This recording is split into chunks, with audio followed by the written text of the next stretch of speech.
As you guys know, the Ant-Man and Wasp trailer dropped today about 5, 6, 7, maybe that many hours ago. And I'm the Doctors After the Next, more specifically Aiden the admin from the Doctors After the Next, and I'm going to be doing a trailer breakdown. Originally, I was going to do a trailer reaction, but then I remembered I can't edit a video into a video, so so that's not coming. So I watched it anyway, and so far I've seen it about 4 times, and I've made a few notes, and I'm going to be going through them. This is going to be a quick video. I haven't uploaded a video in a while, and I've been struggling to come up with an idea that I'd want to do by myself as opposed to with other people. But, well, and this one fits perfectly. So with that, here we go. So immediately, this movie is definitely going to be about building the relationship between Paul Rudd and Evangeline Lilly. So we've got. So that's going to be the thing of the movie, definitely. I'm having a mind blank and I can't remember their character names. Fuck. But you guys know what I'm talking about. I only watched this movie about like 2, 3 days ago as well. Oh my god. But anyway, so just Ant-Man and the Wasp. It's going to be building their relationship. So, and then after that, there's not really much to say about the start other than the Civil War thing. I don't really have much to say about that. Then after that we see him under house arrest. Now, I was kind of confused when I watched it, but then I put 2 and 2 together. It's because he was arrested at the end of Civil War, so obviously we're going to be seeing the repercussions of him being released. And him having like the little ankle bracelet thing that you get when you're under house arrest. But they're all FBI as well, which makes me kind of think, because I would think Shield or a sect of Shield would be or even like some Stark technology people, because Starks kind of run into business, but no, FBI will do. So yeah, I said that I know about the Pym particle now. It was always common knowledge, but they never actually saw it in action, like the way that Darren Cross discovered the Pym particle, and the way that also that Howard Stark would have known about it as well. So and then also I said they could have discovered it also through the confiscation of the Ant-Man suit. So that could be the way that they find out about the the Pym particle. Now, I wanted to mention that Pym shrinking that building and turning it into basically like a suitcase is really cool. Wonder what that's going to be in the movie. Also, I was kind of confused about the engine. That if you notice, if you pause the trailer at a certain time, there's an engine that's going to come up, and you see the back of an engine, so I was kind of like, what's that for? What's that? Is that going to be like the weapon they're going to use to defeat Ant-Man and the Wasp?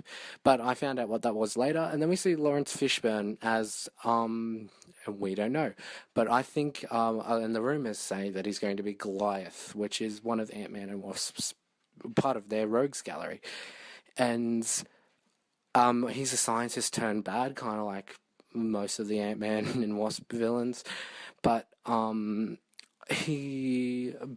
don't know yet. I don't think he's going to be the bad guy in this movie, or is he going to be a side bad guy? So I think they're going to build him up, and they're going to have him in the 3rd movie as the main bad guy. I don't know yet. And what is it? He's not the main villain of the movie, if people are wondering. She comes in later, and he looks good. So moving on, we had that split-second ghost appearance. We saw before Lawrence Fishburne came on, you saw this arm with this grey arm, and it was kind of shaking, and that's the exact same grey that Ghost had on her face. So that's gonna be probably a thing. We'll find out. But Ghost looks pretty good.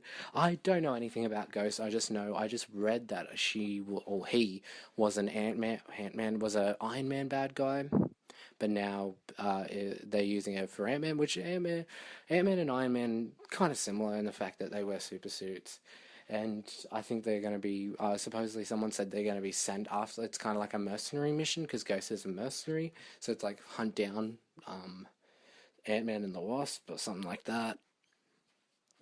Then we have we find out what the engine thing is. It seems to be a kind of multiverse. I don't want to say multiverse device, because if you remember correctly, in the first Ant-Man movie, we had when Paul Rudd went into the quantum realm, so to say, he couldn't really get out. So I believe that this engine thing is invented by Hank Pym and probably Evangeline Lilly to, or maybe even Lawrence Fishburne. It could be. We don't know yet, but they're going to use it to go into the quantum realm, and that's why I think that's what my Michelle Pfeiffer has been cast as Hank Pym's wife. So obviously that's going to be a big point of the movie, is going to rescue what's Michelle Pfeiffer's character. And so I think this engine thing is going to be something they're going to shrink, but they can survive in it, as opposed to when you get lost into the quantum realm. So as if you guys saw that little split-second thing, we saw all the kind of dust mite looking things, and they were massive, so obviously they're in the quantum realm. And then, well, we go Wasp is and then we see the Wasp fight. She's kick-ass, and then we also see that the comedy's still intact with the Hank Pym hating on Paul Rudd's character.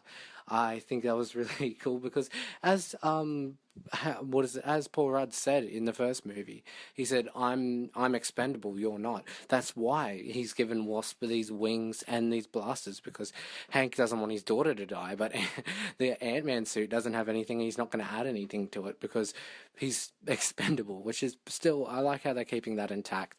And also the car chase that happened throughout the entire trailer, and I'm kind of confused why it is happening. They don't look like FBI's, but they could be a part of the Ghost crew, but from what I've seen, Ghost looks like she's working alone. Also, I forgot to say, Ghost is a woman in this movie. I honestly, like, a lot of people are kind of a little bit angry with Ghost being a woman. I honestly don't really give a shit, because I don't know anything about the character, and to be honest, most characters can be transitioned, but you can still keep the same thing. Like, it's a woman and a man have the same motivations, like, and that transitions easily. So yeah, that's all I've got so far. It's a teaser trailer. We hardly know anything about the movie. I don't want to keep it that way. That's why I'm not going to look up much about who Ghost is. But even though they're going to change a lot, but what can you do? I'm really looking forward to this movie. I was looking forward to this more than Black Panther, because the Ant-Man is like my third favorite Marvel movie, because it's just so different. That's why I loved it. But now I am really pumped for Black Panther. I could say that I'm just a little bit pumped. So Ant-Man's still not my favorite main Marvel movie coming out this year that I'm expecting, but I'm still really gonna love it, because I love the first movie so much.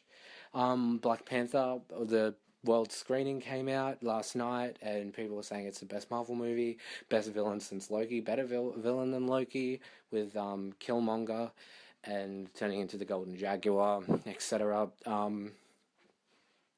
And it looks awesome, and I can't really, like, I don't know yet. I'm going to an advanced screening, which the advanced screening is like 2 days before the movie comes out, so it's not really much of an advanced screening, but I'm going to see that, so you'll get a review of that as soon as I see it.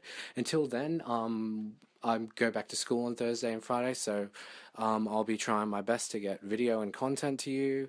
I'm only going to be creating videos when I can, so alrighty then, that is about all from me. So I hope you guys enjoyed it. Not much at the moment, and it's, of course, the trailer doesn't have much, but I'll see you guys next time. May your adventures in space and time and in the multiverse of superheroes be ever so glorious, my fellow Whovians, nerds, and geeks.